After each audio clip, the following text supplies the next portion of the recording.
ng ganitong kahusay na kababayan at dumulog at mag-ipon-ipon at ialay sa iyo.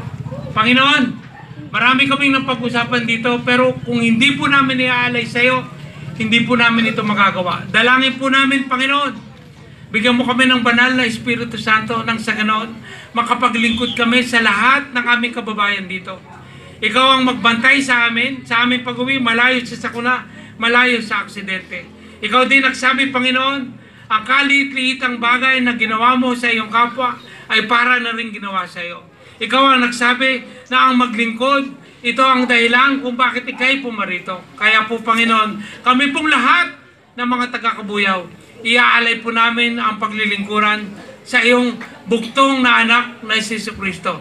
Ikaw po ang magbantay sa aming pangarap. Ikaw po magbantay sa aming gagawin, sapagkat alam po namin, pag ikay kasama namin, kung imposible sa tao, walang imposible sa Diyos. Salamat po. Pagpalain po kaming lahat. Sa ngalan ng Ama, ng Anak, ng Espiritu Santo. Amen. Maraming po salamat! Yes, Tumel! Yes,